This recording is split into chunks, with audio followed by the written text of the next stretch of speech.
আঁকছি কৃষ্ণচূড়া ফুল। লেমন কালারের মধ্যে কৃষ্ণচূড়া ফুল কিন্তু সবসময় অনেক সুন্দর লাগে। আজকের ভিডিওতে আমি কৃষ্ণচূড়া ফুল পেইন্টিংয়ের জন্য সব কিছু বলবো, কিভাবে কৃষ্ণচূড়া ফুল আঁকা যাবে সহজে সেই বিষয়ে কথা বলবো। আর সেমি মসলিনে পেইন্টিং করারও অনেক কিছু টিপস দিব।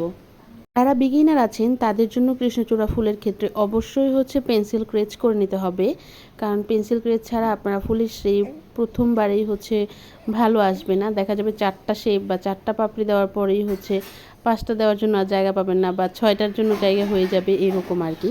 পেন্সিল ক্রেচ করার জন্য এখন বর্তমানে বিভিন্ন ধরনের কলম বা পেন্সিল পাওয়া যায়, যেগুলো দিয়ে ফেব্রিকে আপনারা পেন আঁকলে এর পরবর্তীতে যখন আয়রন করবেন ওই পেন্সিলের যে দাগটা, সেই দাগটা উঠে যায়। সেই ধরনের কলম বা পেন্সিল ইউজ করতে পারেন। যদি আপনারা এখানে কলম ইউজ করেন, পরবর্তীতে কিন্তু নর্মাল কলম যেটা বল পয়েন্ট বলেন, সেগুলো যদি ইউজ করেন পরবর্তীতে কিন্তু সেই দাগটা আর উঠে না। আবার অনেক সময় দেখা যায় এখানে পেন্সিলের দাগটাও উঠতে চায় না, তাই পেন্সিলের দাগটাও যখন দিবেন রং করার টাইমে পেন্সিলের দাগটা ঢেকে তারপর রংটা করবেন। অনেকটা টাইমে পেন্সিলের দাগও কিন্তু উঠে না, কাপড়ে পার্মানেন্টলি লেগে যায়। আমি যেহেতু অনেক দিন ধরে পেইন্টিং করি, এখানে আমার পেন্সিল ক্রেচ দিয়ে কোনো শেপ দিতে হয়নি, এইভাবেই দিয়ে দিয়েছি। এরপর কৃষ্ণচূড়া ফুল আমরা যেরকম দেখি বিভিন্ন কালারের হয়, মানে একটা ফুলে অনেকগুলো কালার থাকে, হলুদ, লাল, সাদা, কমলা।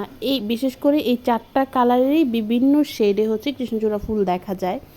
অনেক মানুষ অনেকভাবে কৃষ্ণচূড়া আঁকতে পারে, তবে আমি এখানে সবচেয়ে সহজভাবে একে আপনাদেরকে দেখাচ্ছি, যেটা আপনারা আপনাদের ড্রেস, শাড়ি কিংবা যে কোনো কিছুতে সুন্দর করে আঁকতে পারবেন খুব ইজিলি। আমি প্রথমে এখানে একটা পাপড়ি রেখেছি সাদা রং দিব, আর এরপরে 2টা পাপড়িতে লাল রং দিয়েছি, আরও 2টা পাপড়িতে আমি রেখেছি লালের বিভিন্ন শেড দিতে। একটাতে দিয়েছি হলুদ, আরেকটাতে দিয়েছি লাল আর হলুদ, মানে একটু কমলা শেড। আমি এটা লেমন কালার শাড়ি, আর এখানে কালারটা ঠিক ভালোভাবে আসে নাই। আমার ফোনে লেমন কালারটা খুব একটা সুন্দর আসে না সবসময়ই, এই যে একটু একটু আসে, একটু একটু চলে যায় আর কি। তো এরপর এখানে আমি সবুজ রঙের পাতা দিয়েছি।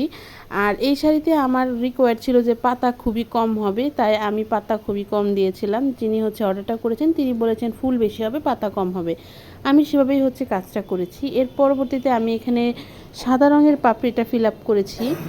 অনেকেই সাদা রঙের পাপড়ির মধ্যে একটু লাল লাল এখানে ডিটেলিং করেন, এটা করলে কিন্তু ফুলটা বেশি সুন্দর হয়। যদিও আমাকে বলা হয়েছিল এখানে কোনো ধরনের ডিটেলিং না করা, মানে উনি আমাকে যে ধরনের পিকচারটা দিয়েছিলেন সেটাতে কোনো লাল কালারের এই ডিটেলিং করা ছিল না, সে কারণে আমিও এখানে করিনি। তবে লাল রঙের ডিটেলিং করা কাজ কিন্তু আমার পেজে আছে, সেটা আপনারা দেখলেই বুঝতে পারবেন লাল রঙের ডিটেলিং করার পর কতটা বেশি সুন্দর হয়। আপনারাও যখন কাজ করবেন তখন লাল রঙের ডিটেলিংটা করবেন। আকাশের বুকে বিশালতার উপর